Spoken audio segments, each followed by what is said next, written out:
Here you go, Miss Tracy Saunders. Good evening. How are you all? I would like for us to take a few moments to please give Lloyd a hand. It takes a true champion to keep going, right, in spite of circumstances. Did you all hear the story about Bishop T.D. Jakes, that he said when he first started, he had to find coins in between the seats of the church? And you hear all these stories about amazing people, right, who rose above the circumstances. But the key to becoming an ultimately successful person who reaches all of your goals is to do what? To keep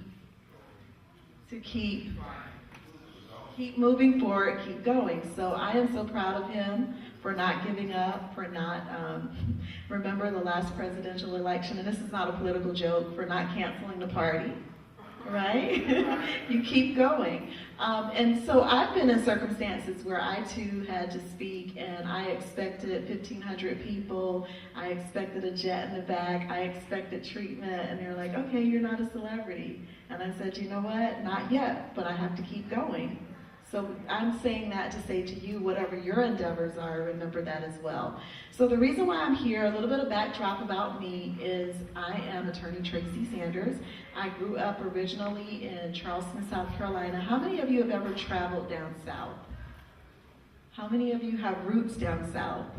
Okay, so what are some of your states? Mississippi. Okay, so I'm so proud to be in a room with you who are not ashamed of your southern roots as a person who grew up there.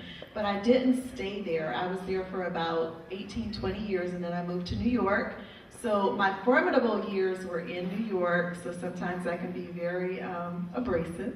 And I say that with a smile because New Yorkers have a certain way. But during my journey in New York, I went to law school at Syracuse University. Have you all heard of Syracuse? I think we made it, right, to the top 15 or something like that in NCAA. Most people know the school for sports, but we also have amazing academics. So I graduated from law school, and while I was in law school, so let me tell you about the weather in Syracuse. It is brutally cold. It's like -15. The snow was up to my knees. And as a student, I noticed a lot of our young African American or African descent students are wearing braids. So could I have our young ladies wearing braids to please raise your hands? I too wore braids, and I had hair weaves. Don't raise your hand if you're wearing a weave. That might be embarrassing, right? So I won't ask you to do that. But my point is, these hairstyles are known as natural hairstyles. Now, what can happen if the braids or the weaves are too tight? This is interactive conversation. Hair breakage, right? Has anyone ever heard of alopecia? Yes. What is alopecia? Hair don't grow. What about follicles? Tell me about hair follicles. What are hair follicles? Skin cells. And if your hair follicles are damaged, might you have baldness for life? Yes. So alopecia, you have different types and you have different forms. And I noticed some men up front rubbing their heads. Was that voluntary or was that alopecia? Could be aging too, right? Whatever it is on it, you both look great. Regardless if you have no hair, head full of hair, braids, weaves, whatever you're wearing, just look great. But my whole point is, because I was in a very cold climate in Syracuse, New York, then I went to New York City, and hair weaves were the rave back in the early 2000s before the natural hair movement. So I had a lot of braids, a lot of weaves, and I developed something called traction alopecia. That's where your hair basically is falling out, or you have hair loss due to hairstyles. Now I want to ask you all, what's the difference between natural hair and a natural hairstyle? How many of you in here are natural? So I'll raise my hand, I'm natural. Since you're in the front, what would you say is the difference between natural hair and a natural hairstyle? So what's natural hair? How would you all define natural hair? No chemicals, right? And a natural hairstyle is something that you choose. So we have two ladies in the middle. You both have braids that appear, and you have some beads on the end. That's an example of a natural hairstyle. Could you stand up and show us your lovely braids, please? So we have a demonstration of a natural hairstyle. And I like your grill. If I were not a lawyer, I might ask you where you got that grill, because I really like it's shining from the middle. And what about someone who has natural hair? All growing out of your scalp, no braids, no extensions, no wig. Could you please stand? So all the way in the back, this is a demonstration or a model for natural hair. Can we give her a hand? So the difference between natural hair is if it's growing out of your scalp. It's how you're born. You don't have chemicals. A natural hairstyle could be braids, weaves, or whatever is the way you've styled your hair. The reason why Lloyd invited me here today is because how many of you know that hair is connected to health? What's the connection between hair and health? Would you like to answer? No? Anyone else? Why is hair connected to health? Why am I here? Health is fitness. Health is getting in shape. Health is what we eat. But what's the connection with hair? Why am I on this stage talking about natural hair? What's the connection? Okay, what is the largest organ in your body? Skin. And so would you have any hair if you don't have a scalp? What is your scalp? It's skin, right? So your hair represents what is growing out of the largest organ in your body, which is hair, which is growing on your scalp. And I'm here to tell you, take very good care of your hair. If you decide to shave it off, if you want to be bald, that's great, man or woman. But do you know that's an awful feeling if you neglect to take care of every other organ in your body except for your hair and your scalp, and you have to deal with hair loss? It's not a good feeling. But even if you find yourself in that situation, which I did, instead of being negative and angry and hating everyone, I said, why not turn my experience into something positive? So how many of you know that people of African descent are very creative? Are we not the most creative people on earth? So how many of you are singers? Does anyone have singing as a talent? Lyricists, music? How many music fans? Raise your hands. How many of you write? So I write. Dancers? Fitness gurus, you work out. Eating healthy? Wife is pointing at husband. Eating healthy eaters. So that's a part of our culture, right? We know that as people of African descent, we are known to be creative. And how many of you know that on the continent of Africa, a lot of the health herbs that we use are coming from our original continent, if you claim Africa as your place of descent? So I'm saying that it's very relevant why I'm here, the hair, the health, the getting in shape. But the point is, if you're going through something in life that's difficult, turn that negative experience into something positive, turn it into something creative, and turn it into something that can also add to your bank account, right? How many of you need money? I do. So my decision was, rather than hate myself, rather than become angry, rather than do something destructive, why not write a book about your experience and see if other people this will resonate?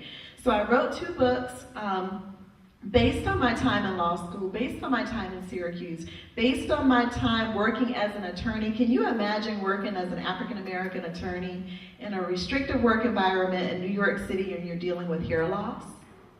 Can you imagine the questions I probably had to endure if I had a weave one week, braids the next week? And now I walk around in LA because I'm still working as an attorney with my afro. But I'm to the point now where I'm so mature and confident, I don't even care, right? But can you imagine that some of our women, and as well as men, how many men have beards? I see 1. Do you know that men also face issues with hair? How many of you are possibly bald or shaven? Do you know that in some places that's frowned upon as well, right? So what I'm saying is, regardless of how you present yourself to the world, be very careful about your environment. So I wrote about it in 2 books. Natural Hair in the Workplace, What Are Your Rights? I'm telling you everything you need to know if you have braids, if you have locks, if you have hair weave, if you feel you've been discriminated against at work. How many of you felt as if your hair or appearance made a difference in terms of workplace promotion or even being hired? Show of hands. 1. Anyone else ever had any experience? 2. So my book, Natural Hair in the Workplace, explains everything you need to know. So I'll speak to the young people now. I know that we are told, oh, you should keep it real, let's be authentic, take me or leave me. Out there in that world is very competitive. And a lot of companies will leave you, right? So I want to speak to you while you're in school. Follow your dress and grooming code in terms of school, because that prepares you for the workplace.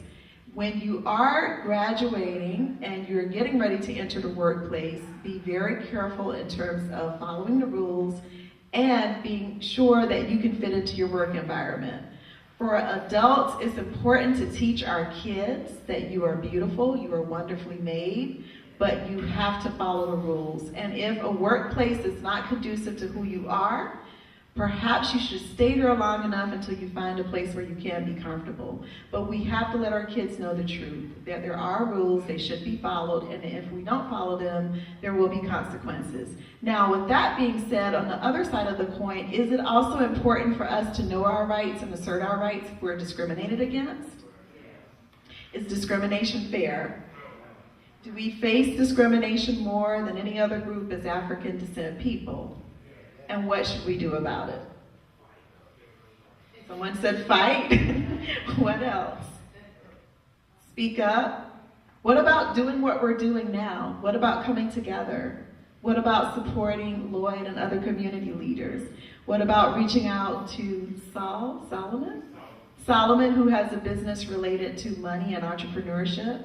What about pulling our funds together? So if you don't want to be subjected to a dress and grooming code, you can become an entrepreneur, right? You can make your own rules. So there are a lot of options, but it starts with being positive and productive, and that's why we're here. So I'm going to wrap up with my second book. It's called Natural Hair Affirmations. So I told you the first book is about your legal rights, and you do have legal rights, Title VII of the Civil Rights Act, but I don't have a lot of time, so I can't go into that. But you can meet me at a table and we can discuss your legal rights. The second book, as I wrap up, is Natural Hair Affirmations. So that book is about feeling good about ourselves. It's about body, science. It's about reading the labels. How many of you read labels before you put vitamins in your body? Before you drink any type of soft drinks, juice? How many of you know that some of the companies that are in our grocery stores have been sued for food contamination? Yeah, like if the apples drop on the ground and there are deer droppings down there and it's contaminated in the food. I'm sorry to gross you out, but I have to give you a graphic example for you to understand. Start researching the brands that you're loyal to. See if they've ever been sued for any type of food contamination. If they've been sued, don't use those foods, don't feed those to your kids.